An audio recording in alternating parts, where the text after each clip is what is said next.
शिव महापुराण की विद्येश्वर संहिता में एक बात लिखी है कि जो बेलपत्र है, चाहे वो बेलपत्र कैसा भी हो, पूर्ण बेलपत्र है तो भी वो शिव जी को स्वीकार। मान लो ये बेलपत्र बीच में से कहीं टूट गया, खंडित हो गया, वो भी शिव को स्वीकार, तो भी वो भगवान शंकर को स्वीकार। विद्येश्वर संहिता शिव महापुराण की कहती है कि मान लो बेलपत्र पूर्ण है तो भी शिव को स्वीकार है, बेलपत्र बीच में से खंडित हो गया वो भी शिव को स्वीकार है, बेलपत्र की एक पत्र टूटकर अलग हो गई और वो पत्र यदि आपको मिल गया है और तो भी आप उन तीनों को चढ़ा रहे हो तो भी वो स्वीकार है, तो भी वो स्वीकार है। और मान लो बेलपत्र के तीनों पत्र अलग अलग हो गए और वो तीनों पत्र तुम्हारे हाथ में आ गए और तुम उसे तो भी शिव जी को चढ़ा रही हो तो भी वो शिव को स्वीकार, तो भी वो शिव को स्वीकार। अच्छा बुरा जैसा भी है तुम शिव को समर्पित करो। अच्छी सोच, बुरी सोच, अच्छी बुद्धि, बुरी बुद्धि, अच्छा चित्त, बुरा चित्त, अच्छा मन, बुरा मन, जो भी है हम सब शिव को वही समर्पित कर। तेरा तुझको अर्पण,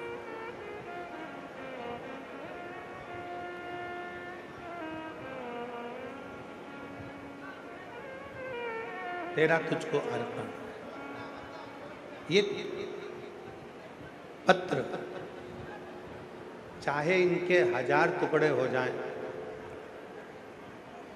ये बेलपत्र चाहे इसके हजारों हजार टुकड़े हो जाएं तो भी वो शिव को स्वीकार। उसी तरह जैसे शंकर भगवान का शिवलिंग होता है,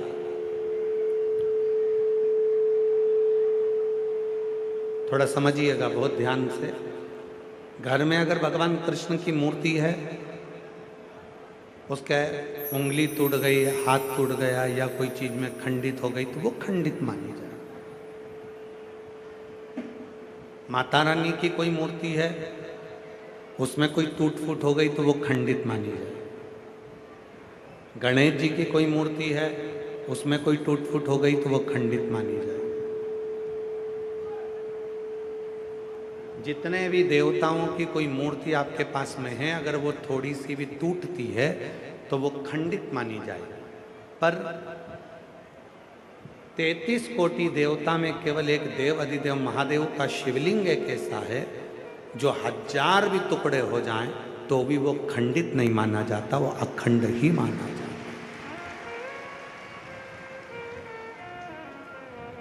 वो खंडित नहीं कहलाए। आपके घर में अगर कोई शंकर भगवान का शिवलिंग रखा है, उसके 4 टुकड़े हो गए, 3 टुकड़े हो गए, कोई बच्चे ने उसको गिरा दिया, स्नान कराते कराते खंडित हो गया, उसके टुकड़े टुकड़े हो गए, 1000 टुकड़े हो गए उसके, तो भी वो खंडित नहीं कहलाए। वो खंडित नहीं हो सकता, वो अखंड है।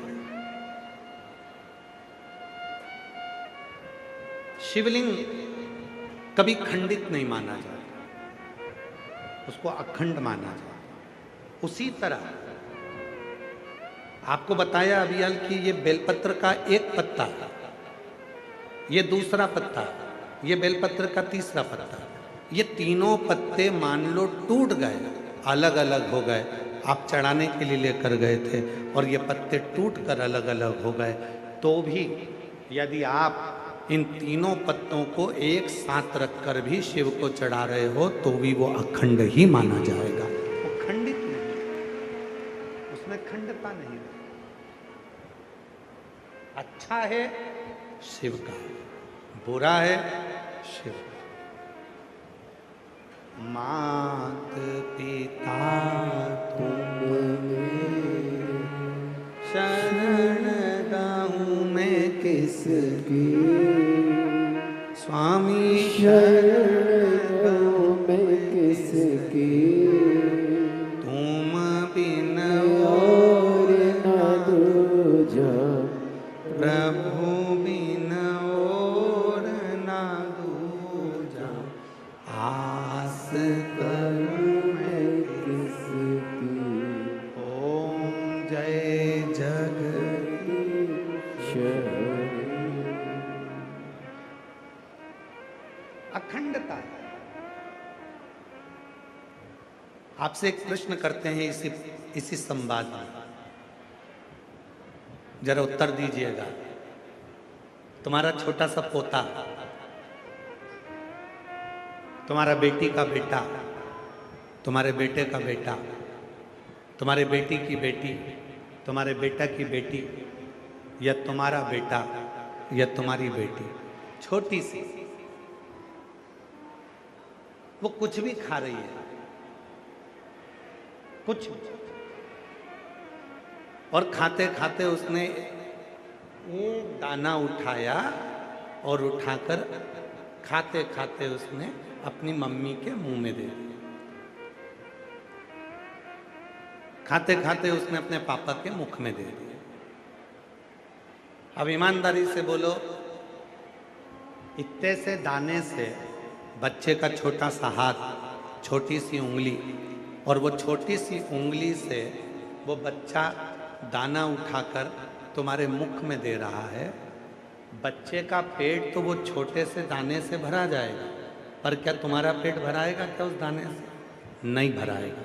फिर भी तुम्हारा बेटा दे रहा है, तुम्हारा पोता दे रहा है, तुम्हारी पोती दे रही है, और बड़े प्रेम से तुम्हारे मुख में दे रही है, तो भले 56 भोग ना मिले, पर वो एक दाना तुम्हें तृप्ति प्रदान कर देगा। प्यार से दिया है मेरे बच्चे ने। बच्चा गोदी में बैठकर वो दाने को उठाकर मम्मी के मुख में दे रहा है, पापा के मुख में दे रहा, भैया के मुख में दे रहा, बहन के मुख में दे रहा, और वो इतना सा दाना हमको जो तृप्ति देता है, वो तृप्ति मूल हो जाता है। वो तृप्ति एक बिल्कुल छोटा सा दाना वो लाके दिया और उसमें हमको तृप्ति। अब वो दाना इतना बड़ा नहीं है, वो भोजन का कोरा इतना बड़ा नहीं है, पर वो दाना जो उसने प्रेम से दिया है वो तृप्त कर रहा है। जो उसने दिया है उसमें हमको तृप्ति मिली। उसी तरह आप पिता हो, भगवान शंकर पिता है, माँ जगतजननी दुर्गा भवानी माँ है। आप सब, हम और आप उस शिव के पुत्र पुत्री हैं, बेटा बेटी हैं। हम अगर अच्छा भी देंगे तो भी वो स्वीकार करेगा, और हम उसे बुरा भी देंगे तो भी वो स्वीकार करेगा, और खुश होगा कि मेरे बच्चे ने कम से कम मुझे कुछ तो दिया, कुछ तो प्रदान करा। एक गुरु अपने चेले के साथ में भिक्षा मांगने गए, और गुरुजी ने आवाज लगाई, माता भिक्षाम दे। बच्ची दौड़कर अंदर गई, अपनी माँ से कहा कि माँ दरवाजे पर कोई गुरु आए हैं, भिक्षा मांगे। माँ ने कहा जाकर कह दो कि हमारे घर में अभी कोई है नहीं। बच्ची ने बाहर जाकर कह दिया, माँ बाबा अभी हमारे घर में कोई नहीं है। बाबा ने कहा बेटा थोड़ी सी तो भिक्षा दे दो। बेटी फिर अंदर गई कि बाबा तो जान ही रहा, भिक्षा लिए बेटा। माँ ने कहा कह दो कि हमारे घर में अभी कुछ भी नहीं है। बेटी ने जाकर कहा बाबा हमारे घर में कुछ भी नहीं है। बाबा ने कहा बेटा मैं बिना भिक्षा के जाऊंगा नहीं, एक काम कर,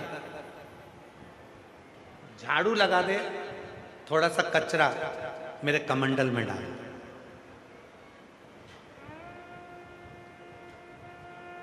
बेटी ने झाड़ू लगाई, कचरा उठाया, बाबा के कमंडल में दे दिया। बाबा कचरा लेकर चले गए। चेले ने पूछा गुरुजी से, गुरुजी उसने भोजन नहीं दिया, अन्न नहीं दिया, कचरा दिया, तुम इस कचरे का करोगे क्या? गुरुजी ने वो कचरा लिया, आगे जाकर फेंक दिया। जब कचरा फेंकना ही था तो तुम लेकर क्यों आए? गुरुजी ने कहा, उसकी माँ ने अपनी बेटी को ये सिखा दिया कि संत आए तो कह देना कि कोई है नहीं, संत आए तो कह देना कुछ नहीं है। मैंने उस बेटी को सिखाया है कि संत दरवाजे पर आए तो खाली ना जाए, भले कुछ भी दो पर देकर भेजो। बेटी ने कम से कम आज कचरा दिया है, जब शादी होकर जाएगी तो दरवाजे से किसी संत को कभी खाली नहीं भेजे। देने की जो आदत है वो बचपन से होती है। प्रार्थना की जो आदत है वो बचपन से होती है।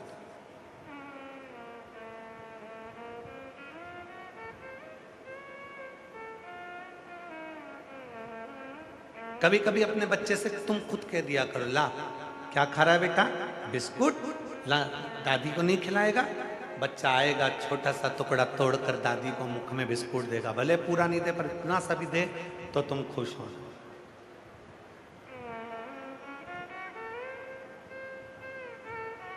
प्रसन्न होना। मेरा भोला बाबा ऐसा ही है, मेरा भोलानाथ ऐसा ही है। सारी दुनिया ने उसके लिए कहा कि शंकर जी को अखंड बेलपत्र चढ़ाया करो, टूटी हुई बेलपत्र शिव जी को नहीं चढ़ाना चाहिए। शंकर भगवान को टूटी बेलपत्र नहीं चढ़ती। किसी ने कह दिया शंकर जी को ये नहीं चढ़ता। शिव को जिसने जान लिया कि शंकर हमारा बाप है, हमारा पिता है, जैसे घर के बच्चे अपने पिता के मुख में छोटा सा भी दाना देते हैं तो पिता संतुष्ट हो जाता है, उसी तरह बेलपत्र चाहे कैसा भी हो, वो बेलपत्र जब शिव को दिया जाता है तो वो पूर्ण ही माना जाता है, उसकी पूर्णता माना। कई लोगों का शरीर बेकार हो जाता है, कष्ट हो जाता है, रोग आता है, बीमारी आती है, और वो उसने सुना कि सियोर वाले बाबा ने कहा है कि बेलपत्र चढ़ी हुई खाना चाहिए।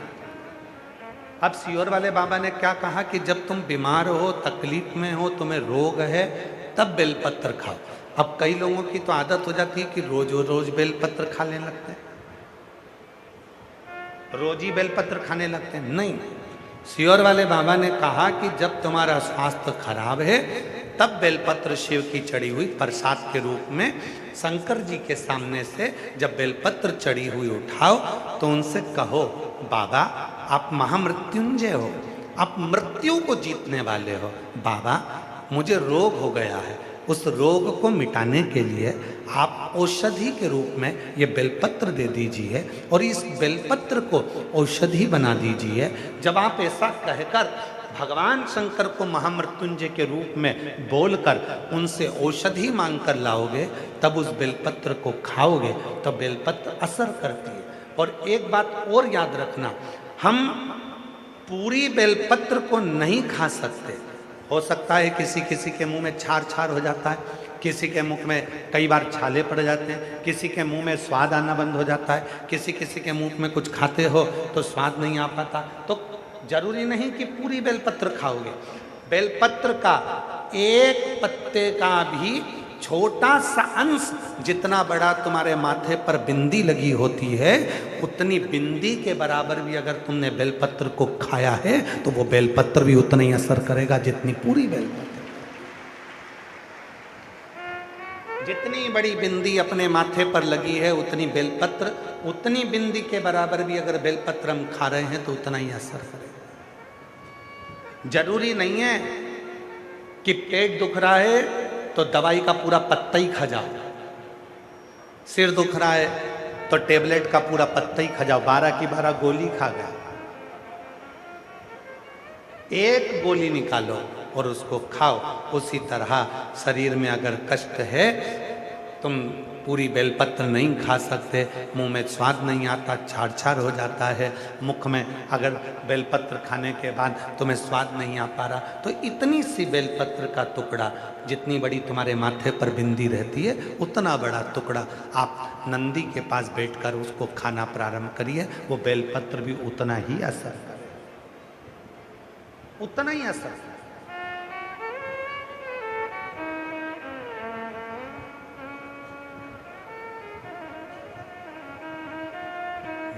मैंने तेरे ही भरोसे बाबा, तेरे ही भरोसे हवा बिच उड़ती जावागी बाबा, डोर तो छठीना में कटी जावागी भोले मैं तेरी पतंग, शंभू मैं तेरी। पतंग जरूरी नहीं है कि तुम बहुत सारा खाओगे तो असर करे,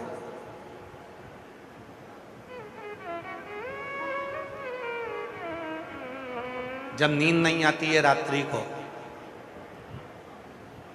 शिव जी की 5 लड़कियों के नाम बोले जाते हैं, बेटियों के नाम बोले जाते हैं, सबको याद है वो नाम? साथ में बोलेंगे। पहले नंबर पर जया, दूसरे नंबर पर विषहरा, शामली बारी, दौतली और देव।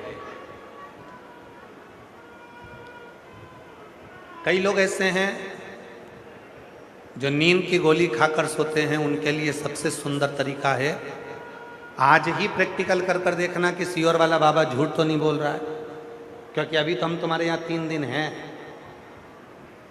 तुम पकड़ सकते हो हमको, बोल सकते हो कि हमने आज ही प्रैक्टिकल करा था तो भी हमको नींद नहीं आई। आज ही प्रैक्टिकल करो, नींद की गोली मत खाना। शिव जी की 5 लड़कियों का नाम लीजिए। पलंग पर सोते समय, जब आपने पूरा मोबाइल वगैरह सब देख लिया, अब सोने का समय आ गया, उस समय पर मोबाइल को बंद कर कर रखो और हाथ की अंजलि में थोड़ा सा जल लो। जया, विषहरा, शामली वारी, दौतली, देव, शिव जी की 5 लड़कियों का नाम लेकर थोड़ा थोड़ा जल हाथ में लेकर, जो शंकर का चढ़ा हुआ जल है उसको थोड़ा थोड़ा हाथ में लेकर, या सीहोर के रुद्राक्ष का जो जल है उसको थोड़ा थोड़ा हाथ में लेकर जब आप पियोगे और जैसे ही श्री शिवाय नमस्तुभ्यम कहकर सोओगे, सुबह ठीक 4:30 और 5 के बीच में तुम्हारी नींद खुल जाएगी।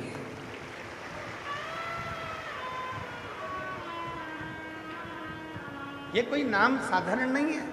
शिव जी की 6 लड़कियां हैं, जया, विषहरा, शामली बारी, दौतली, देव और अशोक सुंदरी। ये 6 लड़कियां कोई साधारण नहीं है। इन 6 बेटियों के नाम का उच्चारण हमारे जीवन में सुख देता।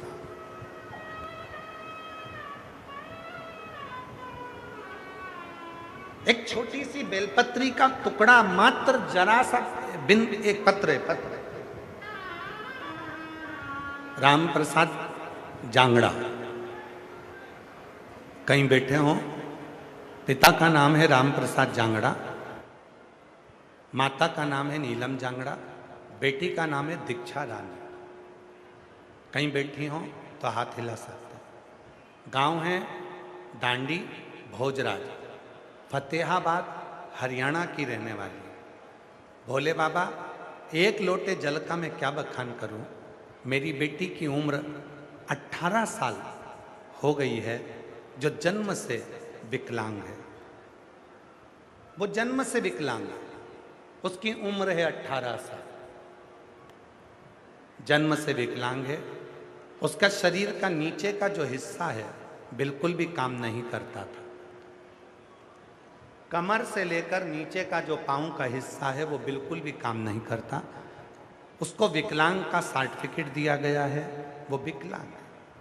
उसे हमने हरियाणा, राजस्थान, गुजरात, अन्य राज्यों के जितने भी माने हुए डॉक्टर हैं सबको दिखाया, पर सभी डॉक्टरों का कहना था कि इसका लोअर बॉडी कभी भी काम नहीं करेगी। बेटी 18 साल की हो गई, इसकी लोअर जो बॉडी है, नीचे की जो बॉडी है, वो कोई काम नहीं करेगी। गुरुदेव, यह सुनकर हम थोड़ा सा उदास हुए, पर हमने हार नहीं मानी। मुझे भोले बाबा पर पूर्ण विश्वास था, वह मेरी बेटी को ठीक करेंगे। किसी ने आपकी कथा के बारे में बताया और कथा में बताए अनुसार मैं रुद्राक्ष लेने 2024 को सीहोर गई। उसे रात को गलाकर सुबह शिवलिंग जी पे चढ़ाती, मेरी बेटी को शंकर जी पे चढ़ी हुई बेलपत्र का छोटा सा अंश उसको देती और शिव का चढ़ा जल देती। वो अपने कमर से नीचे कोई काम नहीं कर सकती थी, सही से बैठ नहीं सकती थी, सोती रहती थी, अच्छे से बैठ नहीं पाती थी। 18 साल की हो गई, डॉक्टर ने तो उसे विकलांग घोषित कर दिया। पर गुरुदेव, आज बाबा को मैं धन्यवाद देने के लिए आई हूँ। रोज जल पिलाती हूँ। जैसे जैसे दिन बीतते गए, मेरी बेटी को मैं जो जल पिलाती रही, आज उसका लोअर की बॉडी भी धीरे धीरे काम करना चालू कर दी है। मैं बाबा को यहाँ प्रणाम करने के लिए आई। उसकी नीचे की जो लोअर बॉडी है वो धीरे धीरे काम करना चालू कर दी। 18 साल की मेरी बेटी, जिसका मैं इलाज कराते कराते थक गई, और मेरी बेटी कभी सोती ही रहती थी, बैठ नहीं पाती थी, क्योंकि उसकी बॉडी काम नहीं करती। एक छोटी सी बेलपत्र का मात्र एक छोटा सा अंश, एक पत्र और है,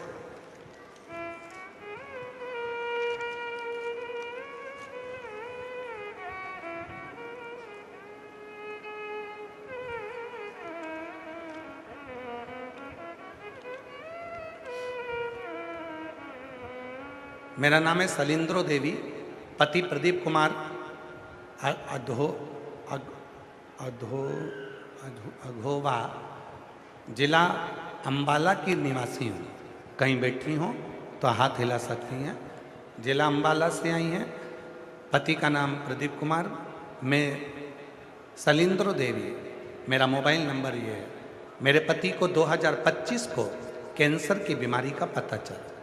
मेरे परिवार काफ़ी घबरा गए। डॉक्टर साहब को हमने ऑपरेशन के लिए बोल दिया। डॉक्टर ने ऑपरेशन के लिए बोला। मेरी बड़ी दीदी और मेरे पति को घर देखने के लिए आई। उन्होंने हमें कहा, सीहोर के रुद्राक्ष की महिमा के बारे में बताया। मेरा पति और दीदी सीहोर की कावड़ भरने के लिए गए और वहाँ पर कंकर शंकर का पूजन किया। हमको नहीं मालूम कि सीहोर की कावड़ में ऐसा क्या होता है, पर जितनों से भी पूछा, उसने एक ही बात कही कि सीहोर की कावड़ 3 महीने के अंदर फल दे देती है।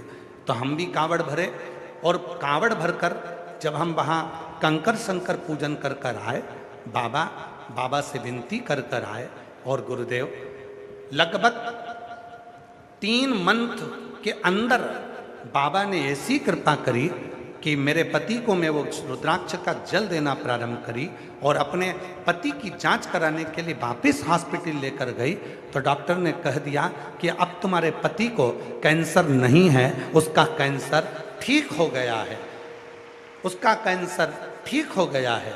बाबा, आज मैं बाबा को धन्यवाद देने के लिए आई हूँ। पति का कैंसर तो 3 महीने में बाबा ने ठीक कर दिया, पर गुरुजी 6 महीने के बाद उसको पैरालिसिस हो गया। हमने भोले बाबा में अपना अटूट विश्वास बताए रखा और रुद्राक्ष का जल अपने पति को पैरालिसिस में भी देते रहे। बाबा शिव ने ऐसी कृपा करी, आज मेरा पति पूर्ण तरह से ठीक हो गया है, और बाबा की कृपा से यहाँ घरुंडा में कथा सुनने के लिए हम लोग आए हुए हैं, कथा श्रवण कर रहे हैं। एक बार जोरदार ताली बजाएं। कहीं बैठे हों तो आ सकते हैं। मैं सलिंद्रो देवी, पति प्रदीप कुमार, अधोवा, जिला अंबाला की रहने वाली हूँ। मेरा मोबाइल नंबर ये। शिव शिव जरूरी नहीं कि हम बहुत बड़ी बेलपत्र खाएंगे तो वो बेलपत्र असर करेगी। कई लोग व्यासपीठ से अच्छी बात सुन नहीं पाते और आधी अधूरी बात सुन लेते।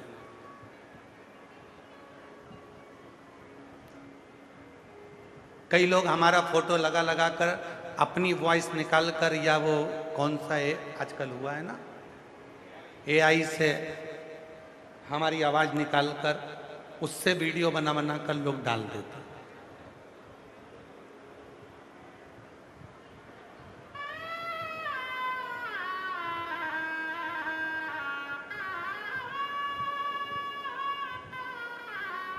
कई लोग अलग अलग वीडियो, यहाँ तक कि कई लोग हमारे साथ में हमारी पत्नी का मुख तो उन्होंने कभी देखा नहीं है जिंदगी में। ना जाने कौन कौन सी को जोड़कर हमारा फोटो चिपका कर भेज देते, गुरु माता का दर्शन कर लो। अब जिस गुरु माता का मुख केवल उनके पिता ने और माँ ने देखा होगा और शादी के बाद हमने देखा होगा, यहाँ तक कि मेरे पूरे सीहोर वालों ने भी आज तक, मेरे पड़ोसियों ने भी हमारी धर्म पत्नी का मुख नहीं देखा होगा। और उसका मुख आप टीवी पर लगा कर की फोटो में लगा कर ये गुरु माता है। एआई से सब कुछ हो सकता है, वो जो करना चाहते सब कुछ हो सकता है, लोग उसको विचारते नहीं है।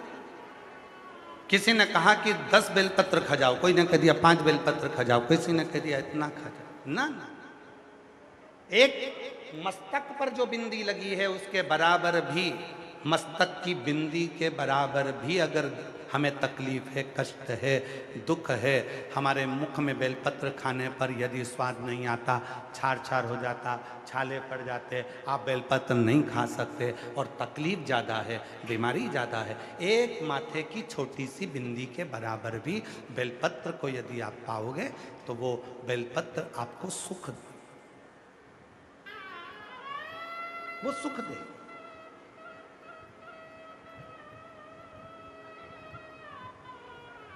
किसी गलत भ्रम में नहीं पड़ना। आज के जमाने में इतना आडंबर, इतना पाखंड, इतना दिखावा हो गया, लोग कहते कुछ हैं करते कुछ हैं, बोलते कुछ नहीं। कथनी में और कहने में बहुत अंतर होता है, बहुत अंतर। कहने को तो लोग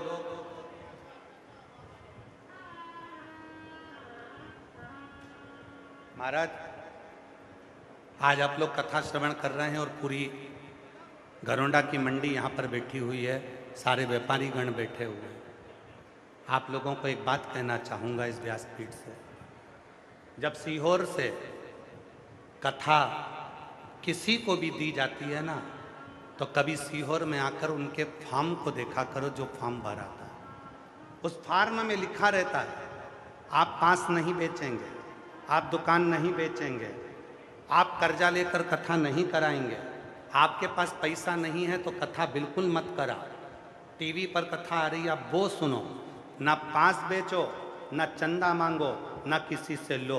अगर भोलेनाथ जिस दिन तुम्हारे ऊपर कृपा कर दे उस दिन तुम दिल से कथा कराना, कर्जा लेकर या चंदा लेकर।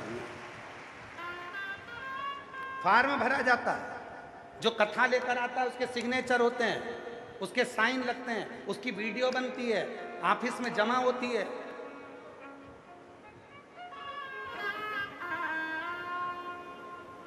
और अब फिर कह रहे हैं मेरी जीजियों, तुम 10 सहेलियां एक नियम बनाओ, हमें हमारे गांव में कथा कराना है ना, तुम 10 सहेलियां नियम बनाओ कि मेरे भोले बाबा 12 महीने की शिवरात्रि आती है, मैं 12 महीने शिवरात्रि पर तेरे एक बेलपत्र, एक चावल का दाना, एक दुर्बा चढ़ाऊंगी। 1 साल तक हम 10 सहेलियां तेरी आराधना करेंगे और हम 10 सहेलियों को तू इतना दे देना कि हमारे पति आगे आकर खड़े होकर 10 की 10 मिलकर कथा को करा दे। कर्जा लेकर नहीं, कर्जा मांग कर नहीं, किसी की अठन्नी लेकर नहीं, नहीं है टीवी पर कथा सुनो, दिल से सुनो। तुम्हारा ये भाई तुमको कभी कर्जे में देखना पसंद नहीं करेगा, कभी जिंदगी में आपके ऊपर कर्जा हो ये हमको पसंद नहीं आए। हम यहाँ तक कहते हैं अपनी व्यासपीठ से कि बैंक से भी अगर कुछ लिया है तो उसको देने का प्रयास करो, किसी से अठन्नी ली है तो उसको देने का प्रयास करो। जब मेरे भोले बाबा को तुम अपना 3 घंटा समय देते हो तो मेरा भोले बाबा भी तुम्हारे दुखड़े मिटाने के लिए तुम्हारे दरवाजे पर खड़ा है। मेरा भोला भंडारी है, खाली झोली भर देना। एक छोटा सा अंश मात्र बेलपत्री का भी हमारे रोग को मुक्त कर सकता। शिव पर चढ़ा हुआ जल भी हमको रोग से मुक्त कर सकता, रोग से मुक्त कर सकता।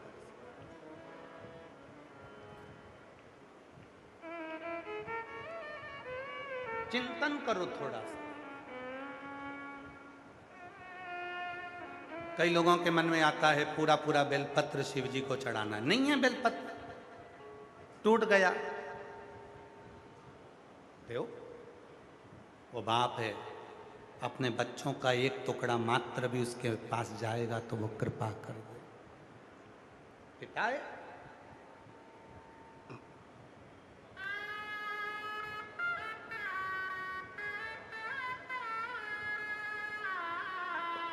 एक विश्वास के साथ उससे मांग। 43 डिग्री टेम्परेचर है। जब हम गाड़ी में आ रहे थे तो गोयल जी गाड़ी चला रहे थे तो हमने उनसे पूछा कितना टेम्परेचर बाहर का 43 के करीब है। शायद ये दुनिया की पहली ऐसी पुराण होगी शिव महापुराण जिसमें 43 डिग्री टेम्परेचर में भी लोग धूप में बैठकर कथा सुन रहे हैं, छाता लगाकर, आसन बिछाकर, जमीन भट्टी की तरह तप रही है, उसमें बैठे। किससे मिलने आए हो? सियोर वाले बाबा से नहीं। और सियोर वाले बाबा को तुम ये मत समझना कि हम कुछ तुम्हारा दुख मिटा देंगे। हमारा दुख तो खुद महादेव मिटाता है, तो हम क्या तुम्हारा दुख क्या खाक मिटाएंगे? कभी मत सोचना कि सियोर वाला बाबा तुम्हारा दुख मिटाएगा। हमारे चक्कर में तो रहना ही मत ही बिल्कुल भी। हम तुम्हारा दुख नहीं मिटा सकते। हाँ,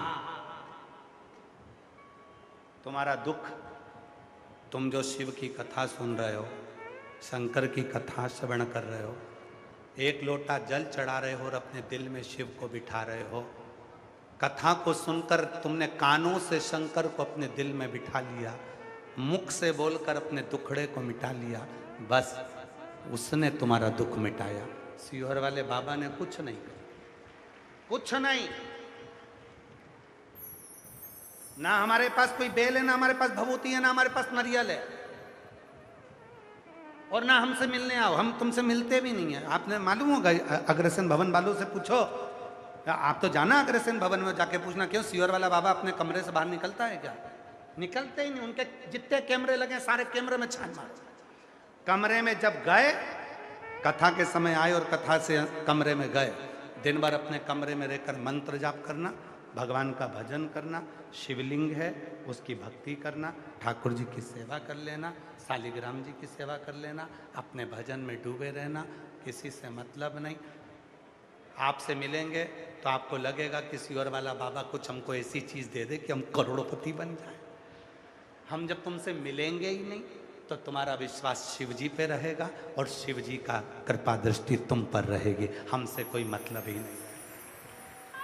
क्यों मतलब?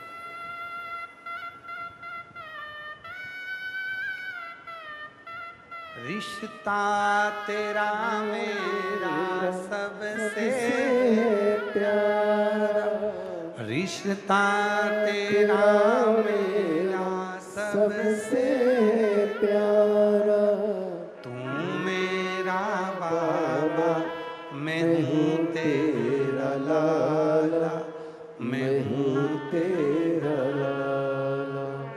तू मेरा बाबा, मैं हूँ तेरा लाला, मैं हूँ तेरा लाला।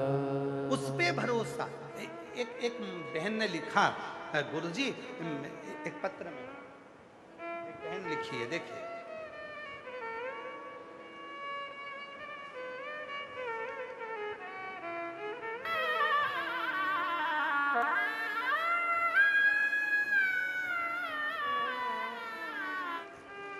देखिए बड़ा सुंदर भाव है। बहन लिखती है, पिंकी चौहान, पति का नाम रोहतास चौहान, गांव बघोली, जिला अंबाला से आई हैं। मोबाइल नंबर मेरा ये है। श्री शिवाय नमस्तुभ्यम। गुरु जी, पशुपति व्रत में मैं क्या वर्णन करूं? सन 2024 में मेरे पति के गले में गठान हो गई। गठान हो गई थी। पहले हमने गांव में डॉक्टर को दिखाया, उनकी दवाई कोई आराम नहीं हुई। तब हमने फिर उनको एमएच में दिखाया और वहाँ भी उनको आराम नहीं लगा, गठान बढ़ती चली गई। तब एक डॉक्टर ने कहा ये गठान अच्छी नहीं है, इसकी जांच होगी, भेजा जाएगा। ये गठान कुछ गलत लक्षण देती है, बड़ी बीमारी को संकेत देती है। उसी डॉक्टर के यहाँ दिखाकर हम बाहर निकले थे, वहीं पर फल का ठेला लगा था, उससे हमने फल खरीदे। तो उस फल वाले ने कहा आप क्या दिखाने आए? तो क्या मेरे पति के गठान हो गई गले में। डॉक्टर बोल रहा है बड़ी बीमारी क्या चाहते? फल वाला कहता है 1 या 2 बजे कथा आती है टीवी पर, सियोर वाला बाबा बाजता है, आप एक बार आसन लगाकर सुनो और शंकर पे जल चढ़ाओ, हमें लगता है तुम्हें दूसरी बार हॉस्पिटल नहीं आना पड़ेगा। गुरुदेव, जिस दिन कथा चालू करी आप पशुपति व्रत के बारे में बता रहे थे, उसी के बाद में सोमवार आया और मैंने पशुपति व्रत किया। पशुपति व्रत कर कर हमने बाबा पर जल चढ़ाया और शिव जी की आराधना करी। रोज जल लाती, पति को देती और पति को देते। फिर हम उसको अपने पति को पीजीआई चंडीगढ़ के हॉस्पिटल ले गए। वहाँ पर जब इलाज कराने के लिए लेकर गए तो डॉक्टर ने कहा गठान नहीं है, हड्डी बड़ी है। हड्डी का इलाज चालू हुआ और बाबा की ऐसी कृपा हुई कि दूसरी बार फिर हमने चंडीगढ़ के उसी हॉस्पिटल में जांच कराई तो डॉक्टर ने कह दिया इनका तो पूरा गला ठीक है, ना हड्डी बड़ी है ना गठान हुई है। और डॉक्टर ने कह दिया सारी रिपोर्ट नॉर्मल है, सारी रिपोर्ट नॉर्मल। मैं शिव को नमन करने के लिए एक पत्र और देखिए, इस बच्चे का फोटो देखो पहले, और बच्चे का फोटो देखने के बाद में अब पत्र पर ध्यान दें। मैं शांतिपाल घरोंडा निवासी हूँ। मैं शांतिपाल घरोंडा निवासी हूँ। कहीं बैठी हूँ तो हाथ हिला सकती हैं। मेरा मोबाइल नंबर ये है। गुरुजी, मेरी बेटी विदेश में रहती है। 18 वर्षों से कोई संतान उत्पन्न नहीं। डॉक्टरों को दिखाया लेकिन कोई हल नहीं निकला। विदेश के डॉक्टरों को भी दिखाया, विदेश के डॉक्टरों ने कह दिया तुम कभी मां नहीं बन सकती। IVF करवाया, टेस्ट भी करवाया, सब कुछ करवाया। विदेश में जो जो इलाज होता है सब करवा चुकी, फिर भी औलाद नहीं हुई। तब आखिरी में किसी के कहने पर ऐसा सुना था कि कथा के पंडाल में बैठकर जो मांगो वो मिलता है। हम 2024 में तारा बाबा की कुटिया में सिरसा में पहुंच गए। वहां पंडाल की मिट्टी को लेकर मैं आ गई और वही मिट्टी मैंने अपनी बेटी को भेज दी। बेटी ने वो मिट्टी को अपने गर्भ से लगाया। गर्भ लगाने के 3 महीने भी नहीं हुए और बाबा की कृपा से 18 साल बाद वर्ष 2025 में मेरी बेटी के घर में पुत्र रत्न की प्राप्ति 18 साल के बाद हुई। वो कथा पंडाल की मिट्टी में ऐसा क्या हो जाता है? होता कुछ नहीं है, एक ही चीज होती है। जब इतने सारे शिव भक्त आते हैं, प्रेम से श्री शिवाय नमस्तुभ्यम कहते हैं, उनके जप करने से, उनकी साधना से, उनकी आराधना से लोग कहते हैं संत बड़े, लोग कहे साधु बड़ा, लोग कहे सन्यासी बड़ा। शिव पुराण कहती है शंकर की कथा सुनने वाले भक्त बड़े, जो 42 डिग्री टेम्परेचर में भी अपना AC और कमरा छोड़कर, पंखा छोड़कर, कूलर छोड़कर यहाँ भट्टी जैसे तप रहे हैं और कथा का 1 बजे से 4 बजे तक इंतजार करते हैं, रात भर भजन करते हैं। तो वहाँ की मिट्टी साधारण नहीं रहती, वहां की मिट्टी भी चंदन बन जाती है और वो भी फल देने लगती है, वो भी फल देती है। कहीं बैठी हो, घरोंडा से शांतिपाल घरोंडा की निवासी है। मेरा मोबाइल नंबर ये है, कहीं बैठी हो तो आ सकती है। शिव तत्व जो जैसी भावना वो वैसा नहीं, खाली उसे लौटाया वो मन ही मन हर्ष बिछाया और कर दिया माला मान काशी वाले ने लुटा दिया भंडार काशी वाले उससे प्रीत बढ़ाओ, थोड़ा उसको चिंतन करो। आए हो कथा में, जहां तुम्हें जगह मिल जाए वहां बैठ जाओ। बैठकर जिस समय पर भजन होता है, भजन के बाद 5 बार श्री शिवाय नमस्तुभ्यम बोला जाता है। बोलने के बाद कहा जाता है बाबा मेरे सब दुख काटो। उसके बाद थोड़ी देर मौन हुआ जाता है। जब 2 सेकंड के लिए 1 मिनट के लिए 1 मिनट के लिए जब मौन हो, उस समय पर तुम अपने बाप से, अपने पिता से, शिव से अपने दिल की बात कहो, उससे कहो, उससे बोलो, वो सुनेगा। और यहां से जाते जाते कहकर जाना, इतना देना मेरी झोली में कि मैं भी एक बार शिव महापुराण की कथा अपने नगर में, अपने गांव में करूं। कम ना देना, किसी से मांग कर नहीं, कर्जा लेकर नहीं, अपने बल। जिसका बाप कुबेरेश्वर महादेव हो उसको मांगने की जरूरत ना पड़े, तुम दे, तुम। वो शंकर है, वो ओघड़ी है, वो दयालु है, वो दाता। वो उपासना करना शिव के लिए हृदय से आदत डाल दो। शिव के मंदिर में 1 लोटा जल चढ़ाने की बच्चों।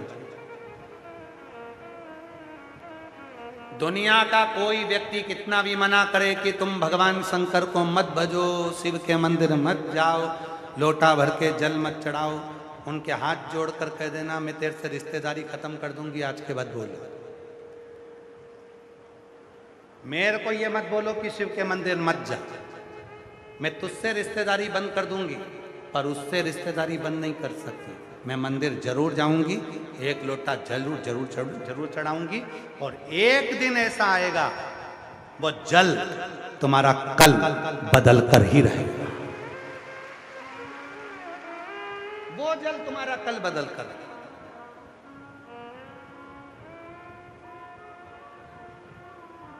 बदलेगा। वो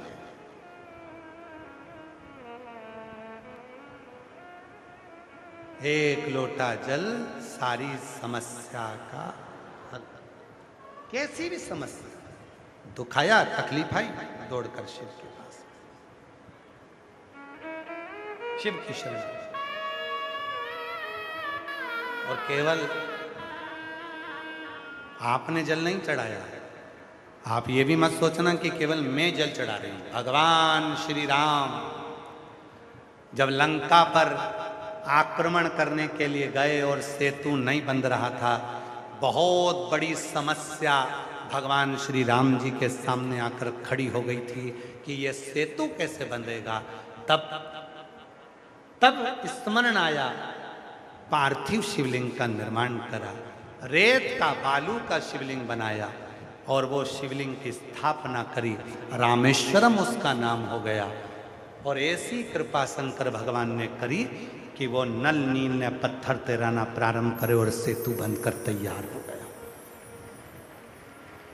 सेतु बनकर केवल आप जल नहीं चढ़ा रहे हो, समस्या केवल आपको नहीं थी।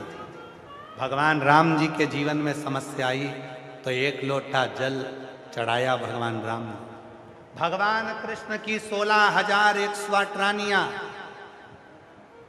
और जब रानियों से संतान नहीं हुई, 16,108 रानियों से जब संतान नहीं हुई, तब भगवान कृष्ण ने गर्गाचार्य बाबा को बुलाकर पूछा, मेरे द्वारका में इतनी रानियां हैं पर उनकी औलाद नहीं है।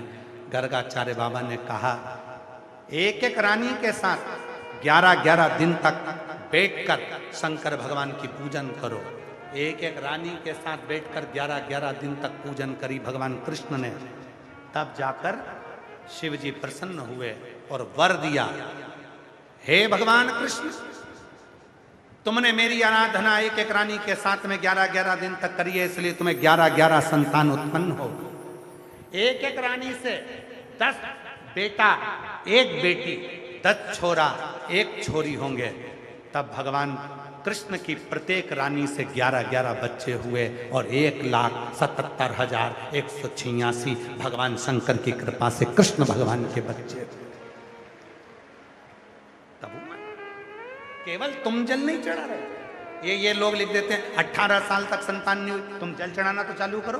किसी ने लिख दिया हमें कल एक माता आई थी, कितना 24 साल तक औलाद नहीं हुई, तुमने जल चढ़ाना चालू करा, उसने कल तुम्हारा कल बदल दिया। तुम जल चढ़ाओ तो सही, तुम विश्वास से जाओ तो सही, तुम भरोसा ही नहीं करते। थोड़े दिन जल चढ़ाने के बाद तुम्हारे मन में आने लगता है कि अरे बाबा अब मैं जल चढ़ाते चढ़ाते थक गई, बाबा तो मेरी सुन ही नहीं रहे, तो मन में आने लगता है कि जल ही ना चढ़ाओ।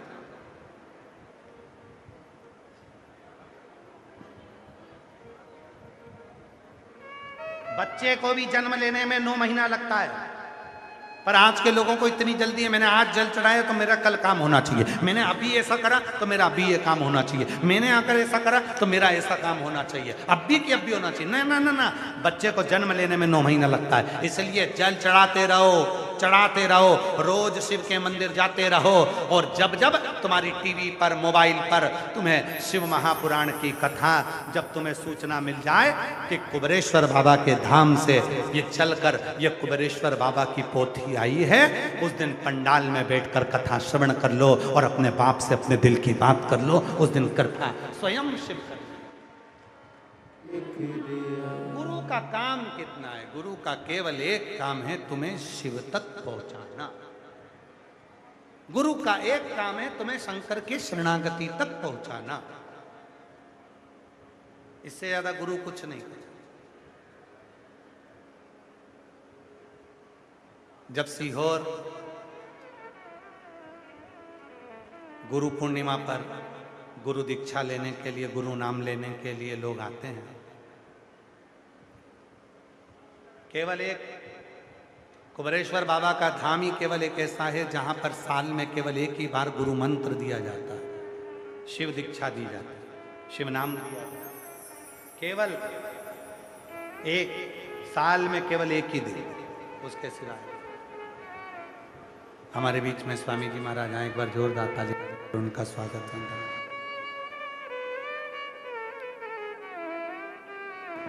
केवल वर्ष में एक दिन ऐसा होता है, केवल साल में एक दिन ऐसा होता है।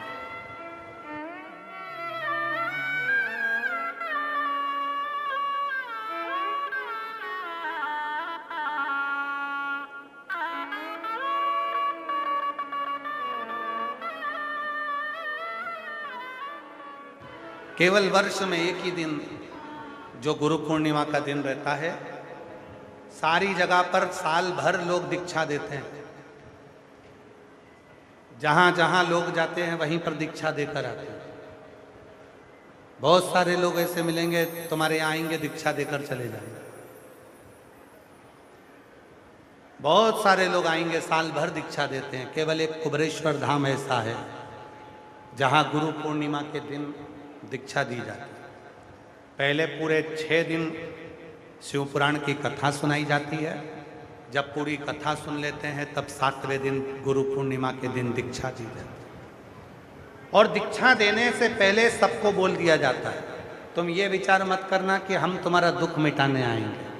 आप जिस मंत्र को ले रहे हो उस मंत्र का उच्चारण करना, एक ना एक दिन मेरा भोलेनाथ तुम्हारा दुख मिटाने जरूर आएगा। उसको जपो।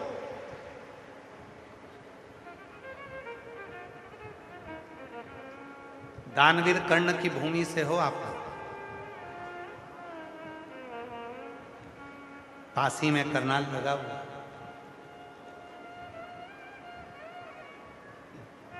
दानवीर कर्ण की भूमि।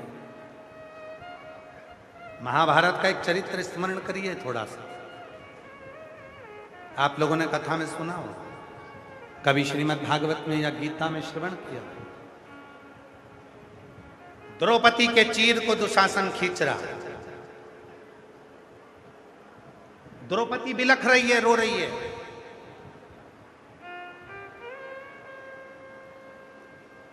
धृतराष्ट्र और गांधारी के सामने द्रौपदी पहुंच गई और द्रौपदी ने कहा धृतराष्ट्र से कि तुम मेरे काका ससुर हो, तो धृतराष्ट्र कहते हैं मेरी आंखें नहीं है। गांधारी कहती है मेरी आंखों पर पट्टी बंधी है।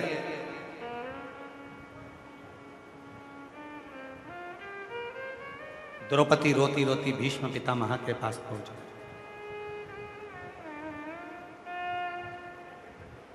और भीष्म पितामह के पास में द्रौपदी पहुंची और पितामह से कहा, पितामह आप हमारे घर के बुजुर्ग हो, बड़े हो, कम से कम तुम तो मेरा साथ दे दो। भीष्म पितामह ने कहा, मैंने दुर्योधन के घर का अन्न खाया है, और जैसा खाया अन्न, जम के बोलो वैसा हो गया मन। जैसा पिया पानी वैसी हो गई बात। जैसा पिया दूध वैसा बन गया बुद्ध। बुद्धि कैसे बनती है? दूध से। बुद्धि दूध से। मैं बोल नहीं सकता, मैं कुछ कह नहीं सकता।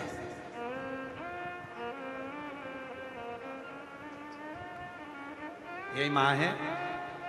सिरसा हरियाणा की कथा में तारा बाबा की कुटिया में कथा सुनी, वहां की मिट्टी कथा की लेकर चली गई और बेटी को विदेश भेज दी।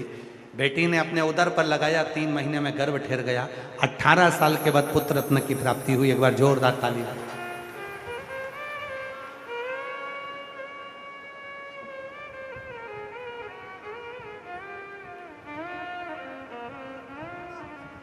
शिव कृपा से, शिव कृपा से।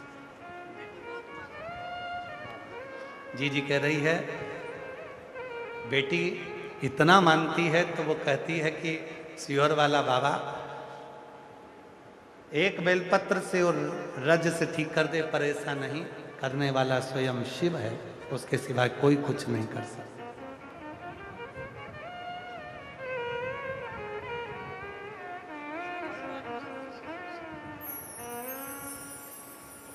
शिव तत्व। भीष्म पितामह कह रहे हैं मैंने दुर्योधन के घर का अन्न खाया, और जब मैं दुर्योधन के घर का अन्न खाया हूं तो मैं कैसे करूं? नहीं। आखिरी में द्रौपदी रोती रोती अपने पति के पास गई। 5 पतियों ने मना कर दिया, और द्रौपदी रोते रोते रोते रोते फिर गुरु द्रोणाचार्य के पास पहुंच गई और कहा, गुरुदेव मैंने आपसे गुरु मंत्र लिया, आप मेरे गुरु हो। कई लोगों को लगता है कि गुरु बचाएगा। अब कथा सुनिए महाभारत की। द्रौपदी कह रही है, गुरुदेव आप मेरे गुरु हो, कोई साथ नहीं देगा, कम से कम गुरु तो साथ देगा। गुरु द्रोणाचार्य ने द्रौपदी को मुस्कुराकर कहा, बेटा इस सभा में जितने बैठे हैं कोई तेरा साथ नहीं देगा, स्वयं तेरा गुरु भी तेरा साथ नहीं देगा, पर याद रख गुरु ने जो तुझे मंत्र दिया है उस मंत्र को पुकारना प्रारंभ कर, वो मंत्र तेरा साथ देगा। वो मंत्र साथ देगा। आज के जमाने में लोगों ने भ्रम पैदा कर दिया। आज के जमाने में लोगों ने ऐसा भ्रम पैदा कर दिया कि लोग गुरुजी के पीछे भाग रहा है, गुरुजी के चरण के दर्शन करना है, गुरुजी से मिलना है, गुरुजी को ऐसा करना है, गुरुजी को वैसा करना है, गुरुजी गुरुजी गुरुजी गुरुजी। अरे गुरु से ज्यादा गुरु मंत्र के पीछे भागो कि गुरु ने जो मंत्र दिया उसको जपो।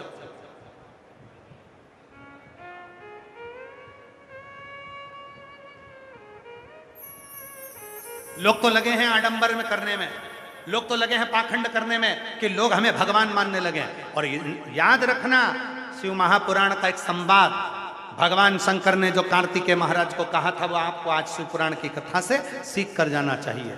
भगवान षडानंद कार्तिकेय को कुमार खंड के अंदर भगवान शिव कहते हैं, सुनो षडानंद कार्तिकेय, इंसान इंसान रहेगा और भगवान भगवान रहेगा। इंसान कभी भगवान ना बने, इंसान कभी भगवान ना बने। और आप लोगों से करबद्ध निवेदन है, किसी को भगवान मत बनाओ, भगवान को भगवान रहने दो, भगवान को भगवान रहने दो, इंसान को भगवान मत बनाओ, उसको भगवान को भगवान रहने दो। इंसान इंसान रहेगा, भगवान भगवान। फंसे ना डाल, सारी समस्या का हल एक लोटा।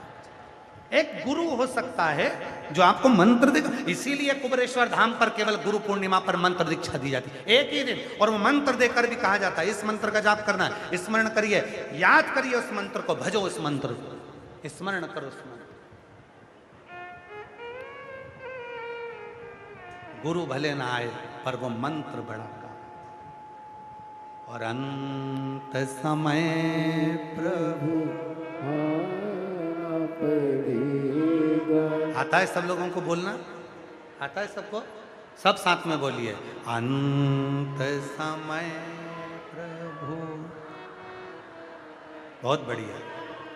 वचन किया निभान, आए ना आए प्रभु कुटुंब कबीरा। अंत समय प्रभु वचन दिया तो निभा।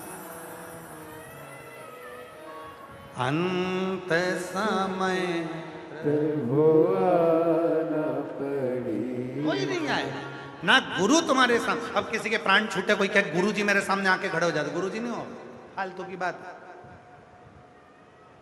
मंत्र आ सकता, आप छपो।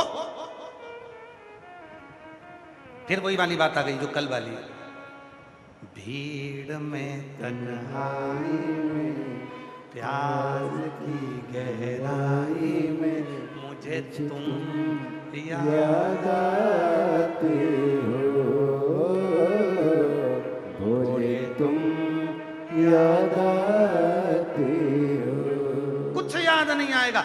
गुरु सामने, प्राण छूट रहे हैं, वेंटिलेटर पर पड़े हो, अंतिम सांसें चल रही है, हॉस्पिटल में पड़े हो, ना तुम्हारे माता अंदर आएगी, ना पिता अंदर आएगा, ना पत्नी अंदर आएगी, ना भाई अंदर आएगा। वेंटिलेटर पर पड़े हो, डॉक्टर सिस्टर अपना काम कर रहे होंगे, तुम सांस अंतिम गिन रहे होगे, कोई नहीं आएगा। तब केवल एक ही आएगा। तुमने जो मंत्र लिया है, तुमने जो मंत्र जपा है, और तुमने जो एक लोटा जल चढ़ाया है, बस वो आकर खड़ा हो जाएगा और तुम्हें बचा कर ले आएगा।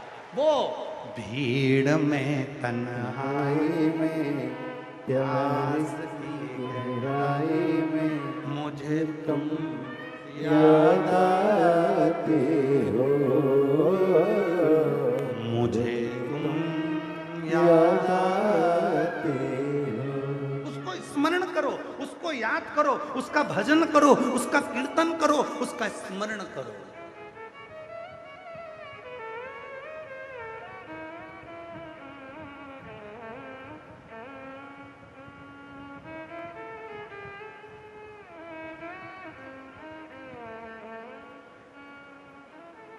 उसको वाह, कोई नहीं आएगा। तुम्हारे कितने रिश्तेदार हैं जरा याद करके बताओ, सबको गिन लो। तुम्हारे देवर जेठ, हमारा भाई, हमारी बहन, हमारा मौसा, हमारी मौसी, हमारा काका, हमारी काकी, हमारे इतने सारे रिश्तेदार। चलो ठीक है, इतने सारे रिश्तेदार है तुम्हारे। अब तुमसे कहते हैं तुम्हारे ऊपर कर्जा हो गया, किसी रिश्तेदार से 20 लाख रुपए लेके बताओ। 20 लाख जाने तो 5 लाख लेके बताओ। और याद रखना, वो 5 लाख दे भी देगा, पर 50 बार कहकर बता देगा। 25 बार घर पर आ जाएगा, कब दोगे वापिस, कब दोगे वापिस। ये दुनिया की रीति है। कोई व्यापारी पैसा खाकर चले जाए तो तुम उसका कुछ नहीं बिगाड़ सकते। और सग्गा भाई अगर 50,000 खा जाए तो ताना दे देकर मार देते हो। ये दुनिया की रीति, ये दुनिया की रीति है। व्यापारी खा गया, पैसा डूब गया, इतना वहां युद्ध चल रहा, वहां ये सा चल रहा, हमारा पैसा डूबा पड़ा हुआ है, पैसा डूब गया, पैसा डूब गया। और सग्गा भाई अगर 1-2 लाख खा गया तो फिर तुम्हें कम खाना चाहिए। अपना ही तो है, खा गया तो खा गया। ये सोचना कि एक व्यापार में पैसा कोई दूसरा खाया था, उसको 2 लाख 5 लाख और ले गया, पर सग्गा नहीं खाना चाहिए, दूसरा भले खा जाए। ये दुनिया की रीत है, दुनिया की रीत है।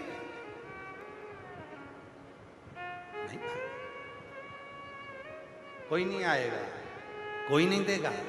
तब अंत समय में एक ही देगा। अंत समय प्रभु, सब बोलो, सब बोलो।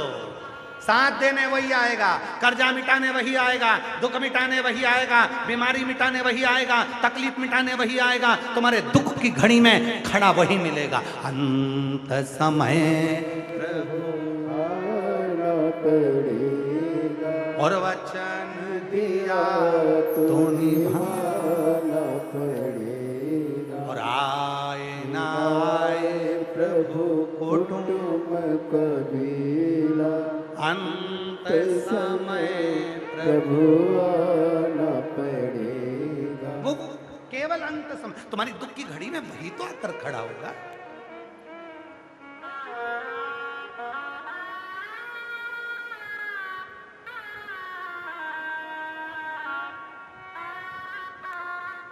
उसके सिवा आएगा कौन? कौन आएगा? कौन साथ देगा? कोई। तकलीफ आ गई, कष्ट आ गए, कौन? महाराज कली काल में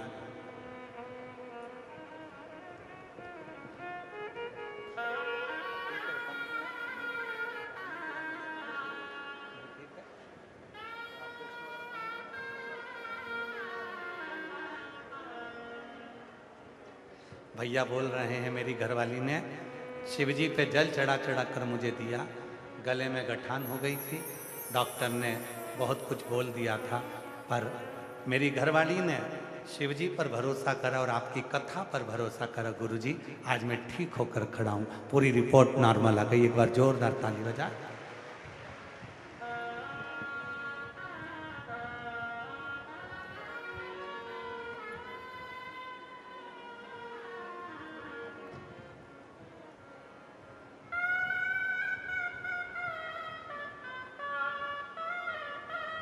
वो शिव की साधना, वो शिव की आराधना, शंकर की भक्ति सुख देती,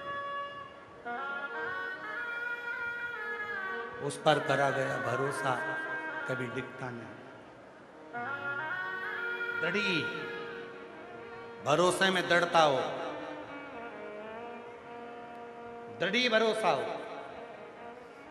तो सुख देगा। और अगर भरोसा ही दृढ़ी नहीं है तो शिव कैसे मिलेगा? कितना सुंदर संवाद है महाराज।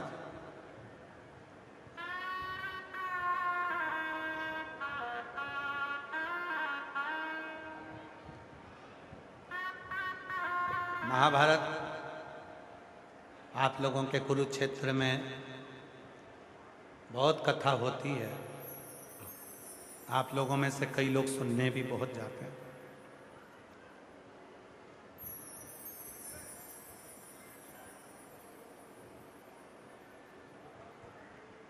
भागवत भी सुनते हैं, रामायण भी सुनते हैं, गीता भी सुनते हैं, कथा भी सुनते हैं।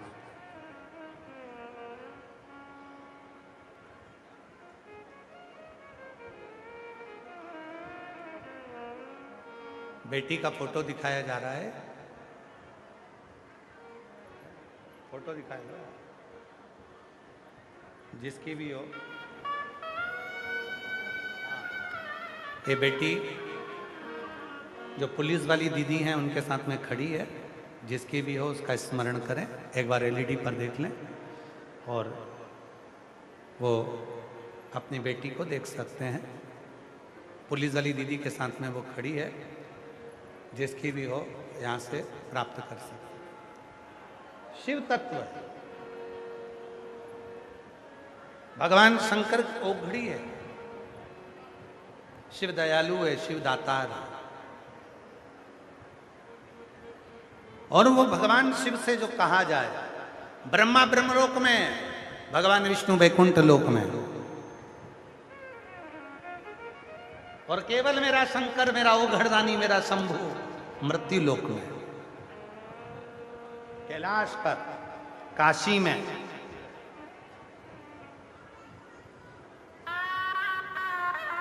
कुबेरेश्वर धाम पर, उज्जैनी में, हर जगह पर वही विराजमान, प्रत्येक स्थान पर, प्रत्येक स्थान वही। बस दिल से कहोगे वो दिल से सुनेगा। श्रवण शिव कथा कर रहे, भगवान शंकर का एक गुरु का जो फर्ज है, गुरु का जो काम है वो केवल शिव तक पहुंचाने का, इसके बाद शिव जाने। ऑटो वाले का काम क्या है? तुम्हें गरुड़ा मंडी तक पहुंचा दिया, अब अंदर जाकर कथा को श्रवण करना, ये तुम्हारी जवाबदारी है। उसका काम था, पहुंचाया उसने। गुरु का काम है पहुंचा। कितना सुंदर है, एक संवाद बड़ा सुंदर आता है। एक गुरुजी निकल कर जा रहे थे, शिव के भक्त थे, भगवान शंकर के। जाते जाते उनको गाय का सूखा गोबर, कंडा, अलोनी, गोबरी, अब यहाँ हरियाणा में क्या कहते हैं वो हमको नहीं मालूम। एक होता है गाय के गोबर को ऐसे थपथपा कर, कई लोग दीवार पे थाप देते हैं, कई जमीन पे थाप देते हैं, तो कंडा बना लेते हैं। यहाँ क्या बोलते हैं उसको? हाँ तुम समझ गए ना सर? हाँ ठीक है। तो कई लोग हाथ से थपथपा कर उसका कंडा बना लेते हैं, और कई लोग गाय ने गोबर करा और वो गोबर वहीं पड़ा पड़ा सूख गया, वो अलोना कंडा हो गया, अलोनी गोबरी हो गई, सूखा गोबर। गुरु जी निकल के जा रहे थे, वो सूखी हुई जो गोबरी थी, गाय ने जो गोबर करा था वो वहीं पर पड़ा पड़ा ठंड सूख गया। वहीं से गुरु जी निकल कर जा रहे थे, उनके मन में आया गोबरी पड़ी है, ले चलता हूँ, यज्ञ में डालूंगा, तैयार कर लूंगा और हवन हो जाएगा। पर गुरुजी ने सोचा कि अब मैं बहुत दूर तक चलूंगा, कहाँ लेकर जाऊं रहने, क्या करना ले जाकर। अब गुरुजी निकल गए, पीछे से एक कोई भाई आ रहा था। उस भाई ने उसको उठाना चाहा, तो उस गोबरी में से आवाज आई कि तुम मुझे लेकर मत जाओ, लेकर जाए तो कोई शंकर का भक्त मुझे लेकर जाए। गोबरी ने जैसे ही कहा, उस कंडे ने जैसे ही कहा, वो गाय के सूखे हुए गोबर ने जैसे ही कहा, तो किसान भाई ने पूछा, भाई तू मेरे साथ क्यों नहीं चलना चाहता? तू मेरे साथ किस लिए नहीं चलना चाहता? तो वो सूखा हुआ जो गोबर था, जो गोबरी थी, वो गोबरी बोली, भाई तू मेरे को लेकर जाएगा, घर में ले जाकर जलाएगा, मेरे जलने से तू सब्जी पकाएगा, बाद में मेरी राख को ले जाकर बर्तन मांजेगा और फेंक आएगा, और अगर कोई शिव का भक्त मुझे लेकर जाएगा तो यज्ञ की अग्नि में मुझे डाल देगा। जब वो यज्ञ की अग्नि ठंडी हो जाएगी तो उसमें से भस्म निकलेगी, तो वो भस्म महादेव को चढ़ा देगा। बस इसलिए मैं तेरे साथ नहीं, इसलिए मैं तेरे साथ नहीं जाना चाहता।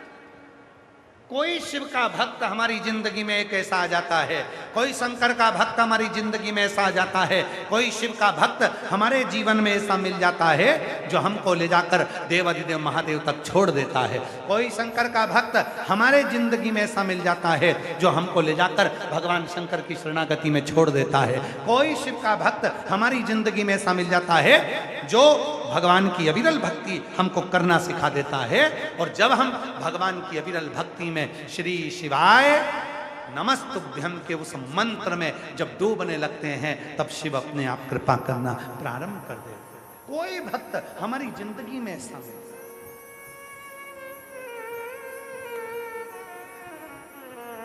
अभी हमारे शैलेन जी एक लाइन गा रहे थे भजन की कि कलयुग में शिव युग आया है और गुरुदेव ये तुम्हारा रचाया है।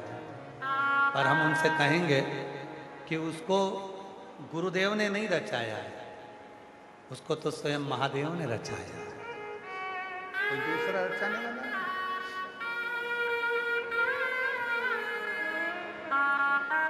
ये रचाने वाला कोई दूसरा नहीं, स्वयं शिव है, स्वयं शिव। सब कुछ दे देता है, क्या नहीं, क्या प्रदान नहीं करता।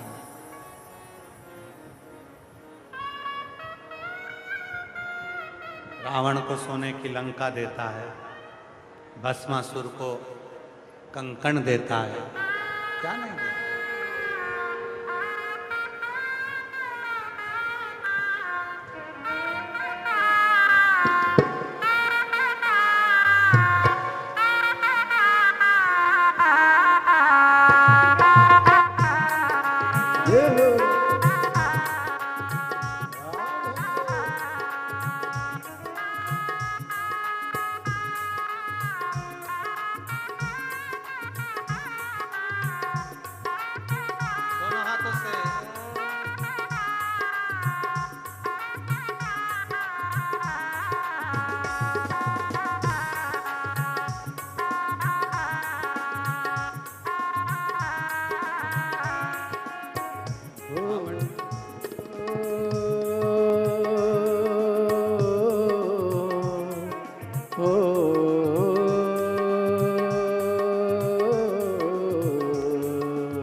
विपदा हमारी हर लो त्रिपुरारी भोले बाबा, विपदा हमारी हर लो त्रिपुरारी भोले बाबा, मत्ते वाले रखे वाले, मत्ते वाले रखे वाले, बमा बम भोले शंकर, गले में नाग भयंकर, बमा बम भोले शंकर, गले में नाग भयंकर, विपदा हमारी हर लो त्रिपुरारी भोले बाबा, विपदा हमारी हर लो त्रिपुरारी भोले बाबा, मत्ते वाले रखे वाले, मत्ते वाले रखे वाले, बमा बम भोले शंकर, गले में नाग भयंकर, बमा बम भोले शंकर, गले में नाग भयंकर।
मस्तक पे भोले तूने चंदा सजाया, मस्तक पे भोले तूने चंदा सजाया, मस्तक पे भोले तूने चंदा सजाया, मस्तक पे भोले तूने चंदा सजाया, कानों में भोले तूने कुंडल सजाया, कानों में भोले तूने कुंडल सजाया, शीशी गंगा की धारा लिए भोले बाबा, शीशी गंगा की धारा लिए भोले बाबा, मत्ते वाले रखे वाले, मत्ते वाले रखे वाले, बमा बम भोले शंकर, गले में नाग भयंकर, बमा बम भोले शंकर, गले में नाग भयंकर, बमा बम भोले शंकर, गले में नाग भयंकर, बमा बम भोले शंकर,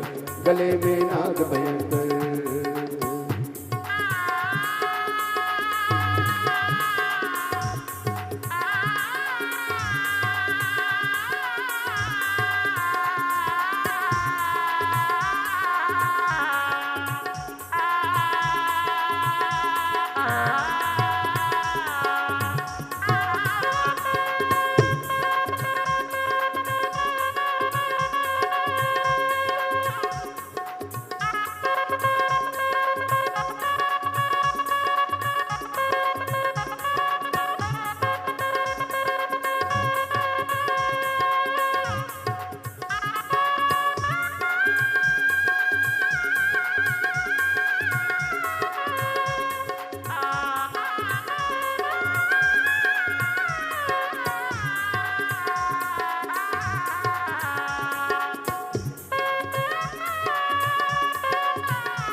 शंभो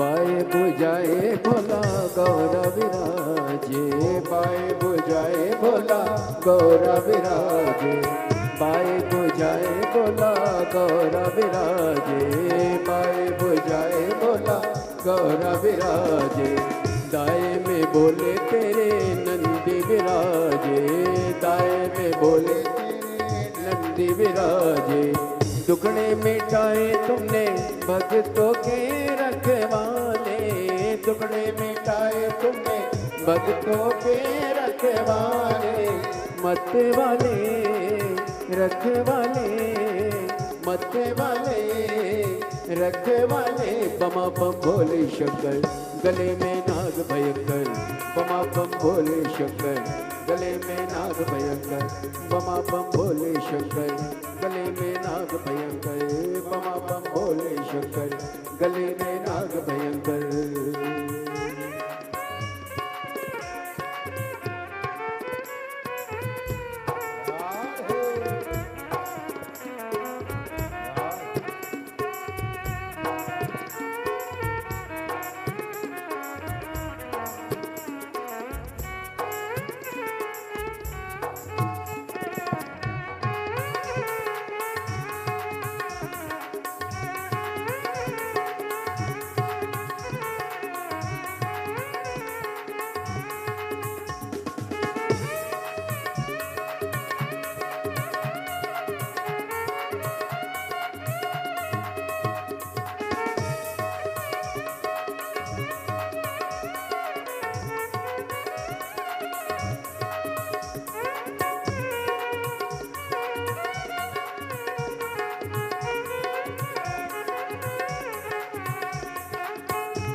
बाबा तूने लंका दिया है, रावण को बाबा तूने लंका दिया है, रावण को बाबा तूने लंका दिया है, रावण को बाबा तूने लंका दिया है, भस्मासुर को तूने कंगन दिया है, भस्मासुर को तूने कंगन दिया है, उसी ने तेरा पीछा किया भोले बाबा, उसी ने तेरा पीछा किया भोले बाबा, उसी ने तेरा पीछा किया भोले बाबा, उसी ने तेरा पीछा किया भोले बाबा, मत वाले रखवाले, मत वाले रखवाले, बमा बम भोले शंकर गले में नाग भयंकर, बमा बम भोले शंकर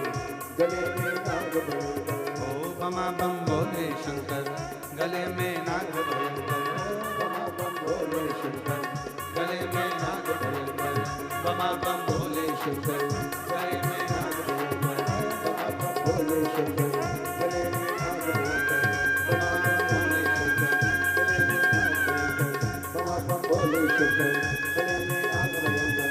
हार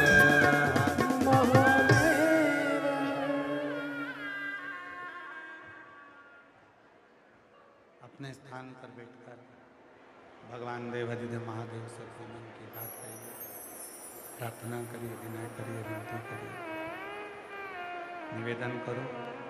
जहाँ जगह मिले वहाँ बैठकर बाबा को अपने मन का भाव कहिए। भगवान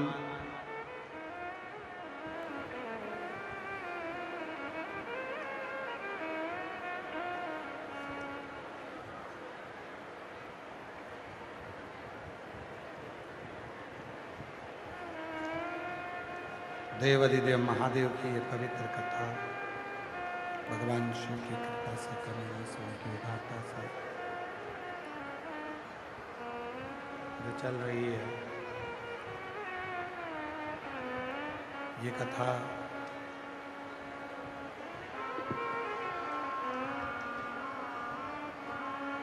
सत्रह मई से 23 मई तक चल रही है। 23 मई की ये कथा 23 मई को ये कथा विराम हो जाएगी।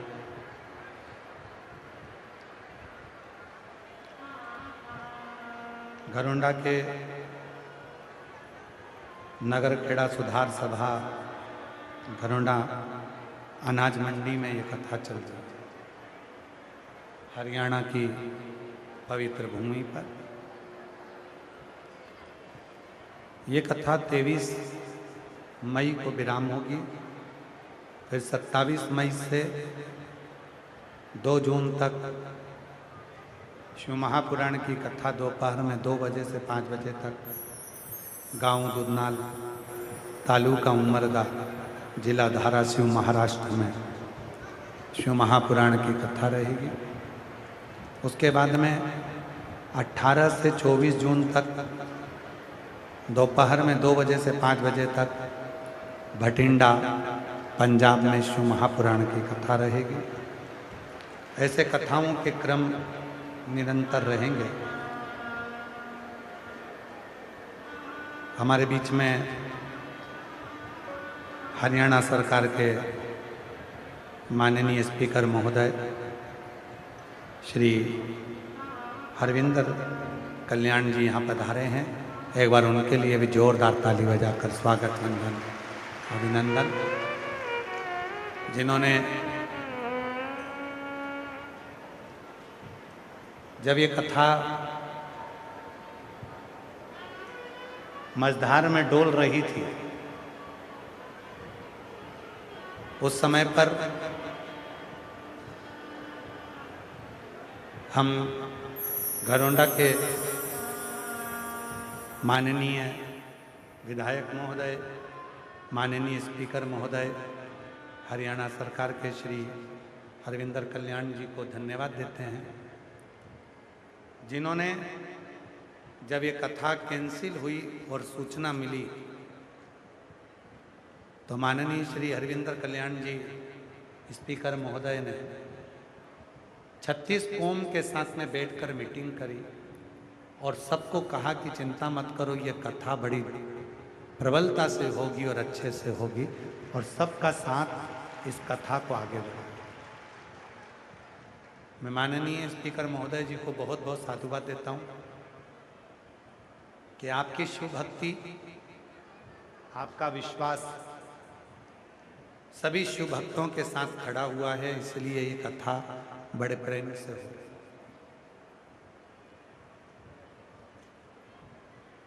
इतनी ऊंची पहुंच पर होने के बाद भी आप कथा में प्रथम दिन भी आए और आज भी कथा को श्रवण करने पहुंचे, उसके लिए आपको साधुवाद देता हूं। एक बार जोरदार ताली बजाकर उनके लिए पुनः पुनः बहुत बहुत साधुवाद, बहुत बहुत बधाई। बड़े भाव से शिव जी को अपने मन का भाव कहेंगे, प्रेम से बाबा को अपने मन की बात कहें, विनय करें, निवेदन करें, विनती करें, हृदय से बाबा को अपने मन का भाव कहिए, हृदय से विनय करिए, निवेदन करिए।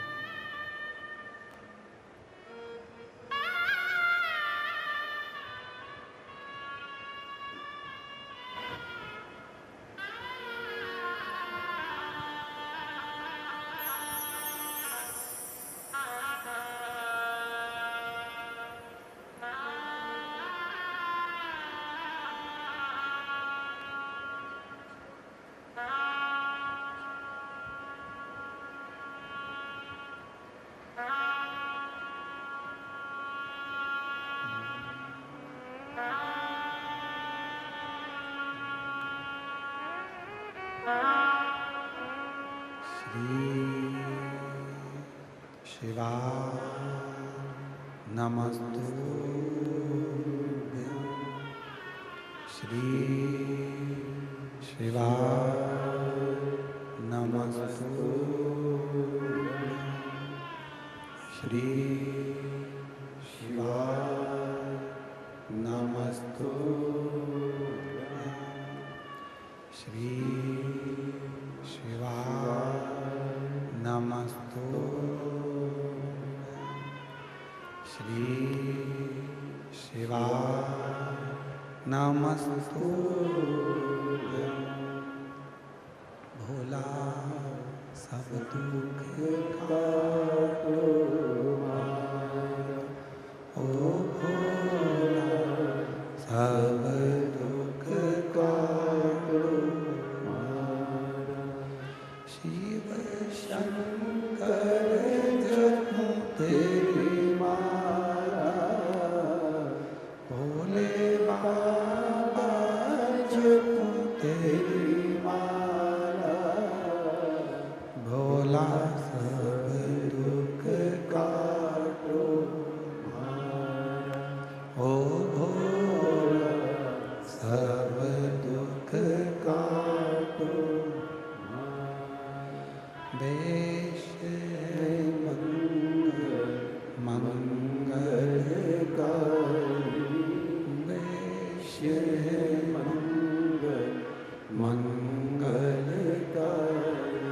शमशान वासी हमारा, शमशान वासी हमारा, ओ भोला सब दुख काटो मारा, ओ भोला सब दुख काटो मारा।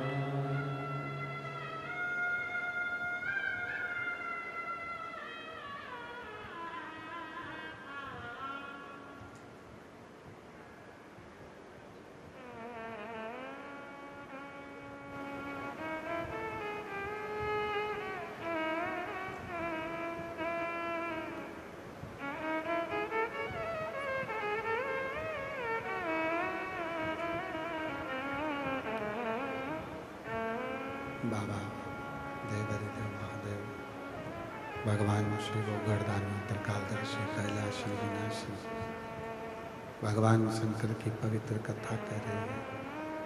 शिव महापुराण की कथा वर्णन कर रही है। शिव तत्व कह रहा है।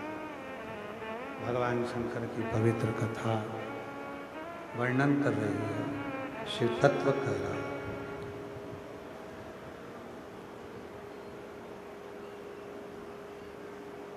कोई शिव भक्त जीवन में मिले,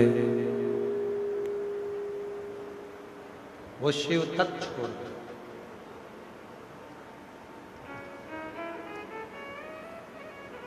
हिमालय राज्य के यहाँ पर जब माता पार्वती जी का जन्म हुआ,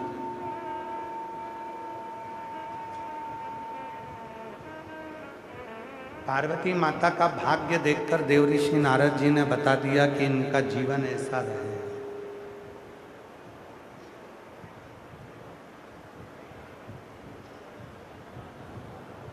विधाता का काम होता है भाग्य लिखना।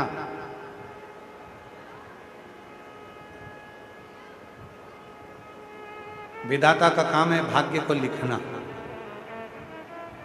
पर उस भाग्य को बदलने की जवाबदारी केवल एक की होती है, वो देवाधिदेव महादेव की होती है।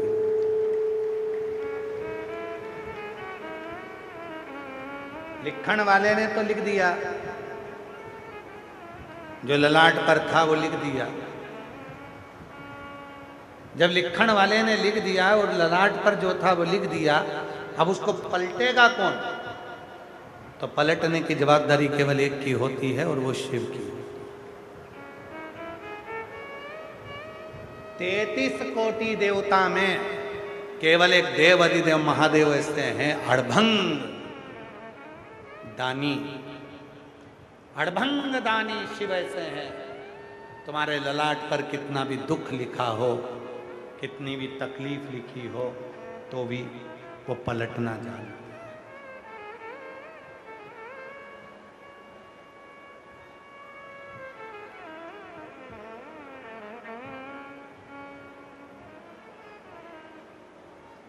उसको मालूम है तुम्हें क्या चाहिए, क्यों आए हो।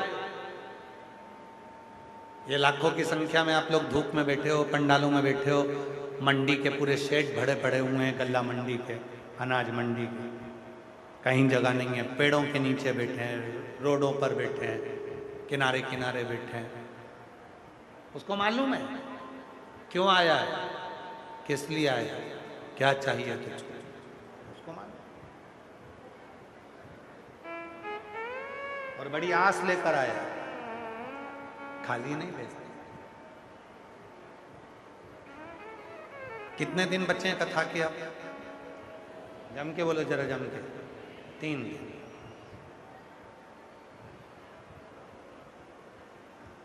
और वो 3 दिन जो कथा के बचे हैं उसको स्मरण में रखें कि ये कथा अधिक मास में चल रही है, पुरुषोत्तम मास में चल रही है।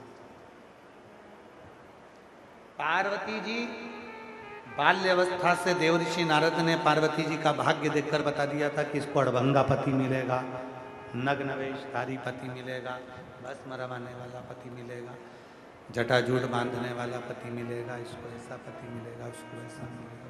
देवऋषि नारद ने सब कुछ बता दिया।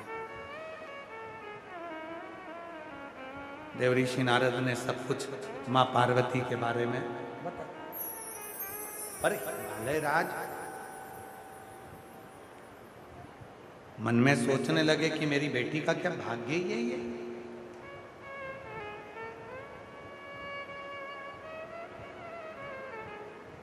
अभी हमने एक कथा थी रांची झारखंड में, तो उसमें एक बात कही थी, कितनी भी अखबार में राशि देख लो, कितनी भी पंचांग में राशि देख लो, और चाहे कितनी भी टीवी पर राशि सुन लो, ये राशि असर और बेअसर तब तक करती है जब तक तुम कोई कर्म नहीं करते। और जिस दिन तुमने अपना कर्म करना प्रारंभ कर दिया, लगन से आगे बढ़ना प्रारंभ कर दिया, तो राशि भी तुम्हारे अनुकूल चलना प्रारंभ हो जाती है कि तुम जैसा चलो। अब व्यक्ति कर्म तो करता नहीं और सोचता है कि मेरी पत्रिका में तो ये दुख लिखा है, मैं क्या करूं, मुझे ये तकलीफ लिखी है, मुझे ये कष्ट लिखा है, मुझे ये परेशानी लिखी है, मुझे ये कष्ट लिखा है।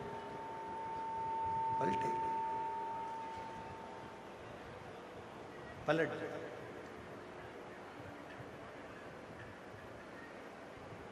कितनी भी राशि देखो, शादी के पहले पहले राशि देख लो, बाद में तो पत्नी का मुंह ही देखना और उसका मुंह देखकर पहचानना है कि आज तुम्हारी राशि अच्छी है कि नहीं है। अगर उसका मुंह भगोने जैसा है तो समझ जाना आज तेरी राशि बिगड़ गई। और पत्नी का मुख अगर ठीक है, हंस रही है, मुस्कुरा रही है, सबसे प्रेम से बात कर रही, तो समझ लेना आज तेरी राशि पर भगवान की कृपा हो गई।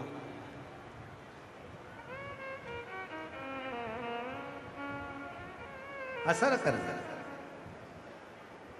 कितना भी वास्तु दोष सुधार लो, उससे मकान ठीक नहीं होगा।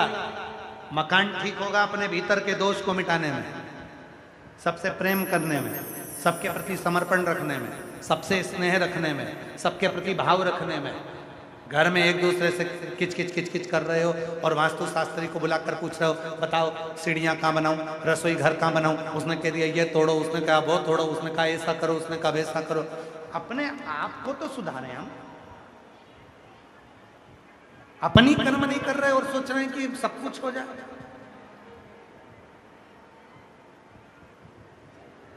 अपनी मेहनत को जब 4 गुना व्यक्ति करता है, अपने कर्म को जब व्यक्ति 4 गुना करता है, तब उसको सुख की अनुभूति होती है। देवऋषि नारद जी ने पार्वती जी का भाग्य बता दिया और देवऋषि नारद जी ने पार्वती जी का भाग्य बताकर गला पकड़ लिया। देवऋषि नारद जी ने पार्वती जी का भाग्य बता दिया, पर हिमालय राज को लगा कि मेरी पार्वती का क्या ऐसा ही समय, क्या केवल यही समय, यही भाग्य। तब हिमालय राज के सामने देवऋषि नारद जी ने कहा कि पार्वती के भाग्य को तो मैंने बताया, पर यदि ये पार्वती शिव की साधना करेगी तो वो भाग्य पलट भी सकता है। शिव की साधना से भाग्य पलट जाता है। आपको मालूम होगा शिव जी को दो चीजें ऐसी चढ़ाई जाती है, जब व्यक्ति की ग्रह दशा बेकार चलती है, जब व्यक्ति को यश नहीं मिलता है, जब व्यक्ति को सम्मान नहीं मिलता है, व्यक्ति एक ही जगह अटक कर रह जाता है, उसको सफलता नहीं मिलती है, जब व्यक्ति को बार बार अपयश मिलता है, जब व्यक्ति को बार बार टेंशन आता है, वो डिप्रेशन में पड़ा रहता है, चिंता में पड़ा रहता है, तो शिव जी को केवल दो चीजें ऐसी चढ़ती है जो हमारे भीतर के क्लेशों को, अशांति को, दुख को, तकलीफ को, कष्ट को हमारे भीतर से निकालता है। एक है धतूरा और दूसरे नंबर पर है समी का पत्र। एक धतूरा और दूसरे नंबर पर समी का पत्र। ये जो समी का पत्र होता है, समी का जो पत्ता होता है, इस पत्र में इतनी प्रबलता होती है समी के अंदर कि जैसे कहते हैं समी की जो लकड़ी होती है, अगर वो आगी में डाली जाती है तो वो समी की लकड़ी आगी में लंबे समय तक चलती है, उसकी आग बुझती नहीं है। सारी लकड़ियों की आग जल्दी बुझ जाती है, पर समी की लकड़ी की आग लंबे समय तक चलती है। उसी तरह एक समी का पत्र, जब हमारे भीतर बहुत क्लेश होता है, अशांति होती है, टेंशन होता है, डिप्रेशन होता है, जब मन में अशांति होती है, चिंता होती है, व्याधि आती हैं, तो एक शमी का पत्र जब हम भगवान देवाधिदेव महादेव को समर्पित करना चालू कर देते हैं तो हमारे भीतर की जो भी तकलीफें हैं, कष्ट हैं, बीमारियां हैं, रोग है, ये सब धीरे धीरे कटना प्रारंभ हो जाता है। एक शमी के पत्र में वो बल होता है, एक धतूरे में वो बल होता है, एक धतूरे में और शमी के पत्र में वो प्रबलता होता है।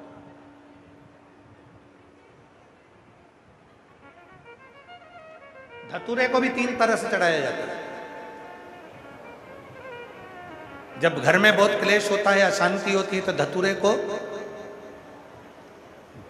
चढ़ाने के बाद शिव जी पे जल चढ़ाया जाता है। जब कोई घर में बड़ी बीमारी आ जाती है और डॉक्टर ने कह दिया कि इसकी तो ऑपरेशन ही कराना पड़ेगा, इसको कहीं ना कहीं तकलीफ ज़्यादा ही है और ऐसा लग रहा है कि बहुत तकलीफ में जाएगी ये बीमारी, उस समय पर धतूरे में लाल चंदन और पीला चंदन लगाकर शिव जी को चढ़ाया जाता है। और तीसरे नंबर पर जब घर के लोग सब अलग अलग दिशा में जाने लगे, ना ये हमारी सुने ना वो हमारी सुने, सब अलग अलग दिशा में भाग रहे हैं, तब धतूरे के साथ 5 काली तिल को डालकर धतूरे पर शिव को समर्पित करना प्रारंभ किया जाता है, तो सब ठीक होना प्रारंभ। 3 क्रम धतूरे, 3 क्रम धतूरे।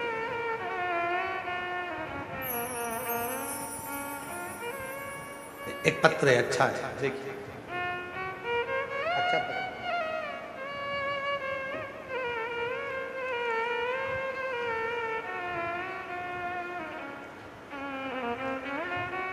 मेरा नाम कोमल सैनी है, मेरे पति का नाम नीरज कुमार सैनी है। हम केवल पार आजादपुर दिल्ली से आए। गुरुजी, मेरी मौसी का बेटा कई वर्षों से सरकारी नौकरी की तैयारी कर रहा था। तब हर बार कुछ ना कुछ अंकों से रह जाता था। फिर कहीं बैठे हों तो हाथ हिला सकते हैं और आ सकते हैं, आ जाइए, आ जाओ। फिर उसकी मौसी ने कहा कि मेहनत से 4 गुना मेहनत करो। सियोर वाला बाबा कहता है इतनी मेहनत करो कि रात दिन एक कर दो, पढ़ाई में लग जाओ, 4 गुना मेहनत को करो और जब एग्जाम देने जाओ तो बेलपत्री पर शहद लगाकर बाबा को लगाकर नौकरी के लिए जाओ। उसने ऐसा ही किया और बाबा की कृपा से उसे अब 3 सरकारी नौकरी के ऑफर आए।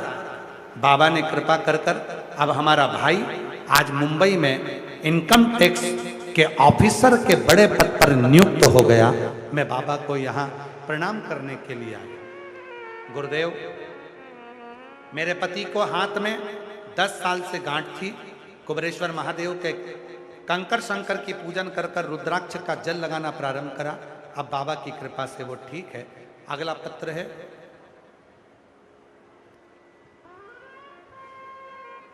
मेरा नाम जागृति, मेरे पति का नाम राजकुमार है। मेरा गांव का नाम बेहन और जिला का नाम पंचकूला की रहने वाली हूँ। मेरा मोबाइल नंबर ये है। बाबा की कृपा का क्या वर्णन करूं गुरुदेव। मेरे बेटे को 2010 से दौरे आते हैं, वो चक्कर खाकर नीचे गिर जाता है। ऐसा कोई डॉक्टर नहीं बचा जिसका हमने इलाज नहीं करवाया, पर उसके दौरे आना बंद नहीं हुए। दौरे 2010 से चालू हैं, वो बंद नहीं हो रहे थे। तब किसी बहन जी के कहने पर आपकी कथा सुनना प्रारंभ करी और मेरे बेटे को शिवजी पे चढ़े हुए जल को पिलाना प्रारंभ करा। आज बाबा की कृपा से शिव ने ऐसी कृपा कर दी कि 5 साल हो गए, 5 साल में एक भी दौरा नहीं आया और बाबा की कृपा से आज वो ठीक है। मैं बाबा को यहाँ प्रणाम करने के लिए आई हूँ। अगला पत्र है,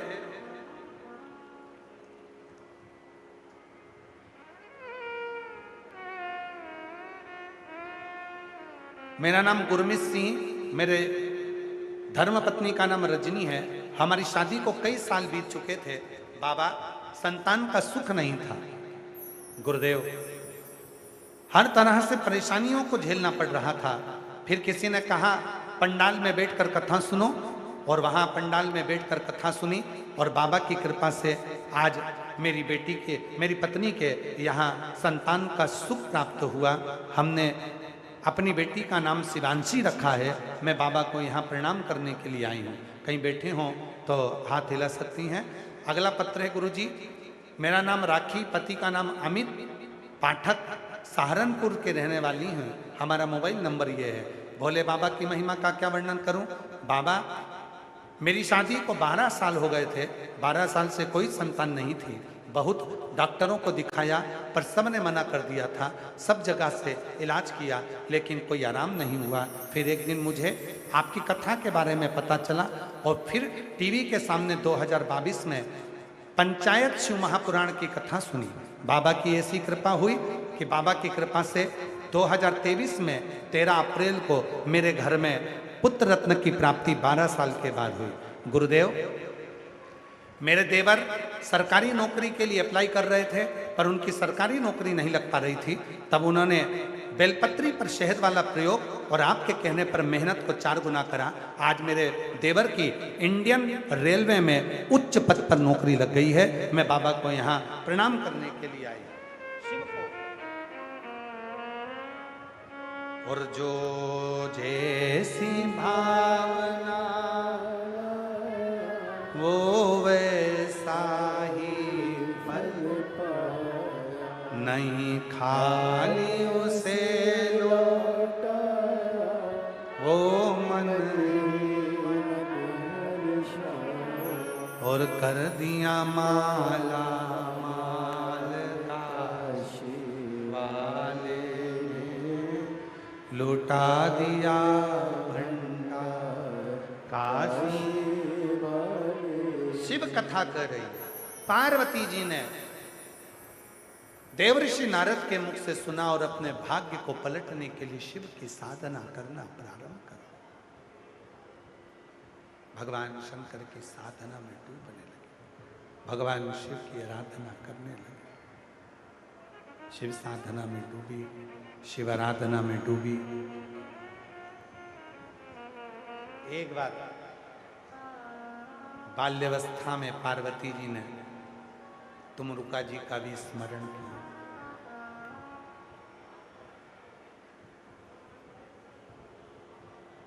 जब मन भटकता है तो तुमरुकेश्वर महादेव का नाम एक ऐसा नाम है जो मन को केंद्रित करता है।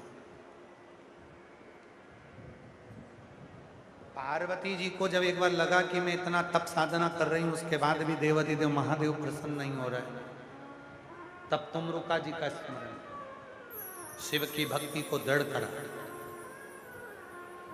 और ऐसी भक्ति दृढ़ी करी, बाबा की कृपा से पार्वती जी को शिव का दर्शन हो गया और पार्वती जी भगवान शंकर की अर्धांगिनी।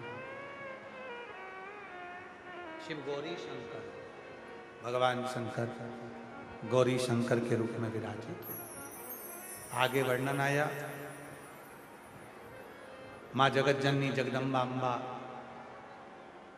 पार्वती माता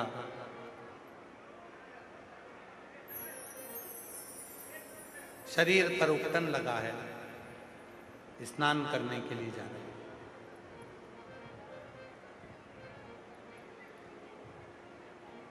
उपटन का पुतला बनाया गया, पार्वती जी ने उसमें प्राण दे दिए। एक बालक ने जन्म ले लिया जिसका नाम विनायक है। पार्वती जी ने उसको सेवा में लगा। शिव जी का आगमन हो गया, अंदर प्रवेश नहीं दिया। सबसे कठिन ड्यूटी है दरवाजे पर खड़े होने वाले।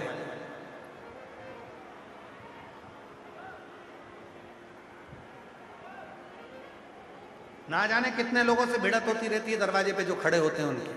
भगवान गणेश जी की हुई अपने पिताजी से, शंकर जी से, और आखिरी में भगवान ओघड़दानी ने गणेश जी का जो विनायक जन का सिर कटा, पार्वती मैया को क्रोध आया और माँ जगत जननी जगदम्बा अम्बा पार्वती जी शिव जी से प्रार्थना कर कर भगवान विनायक का सिर जुड़वाती हैं। हाथी का सिर लगता है, भगवान श्री गणेश जी महाराज का प्रागट्य होता है। बोल गणेश जी महाराज की।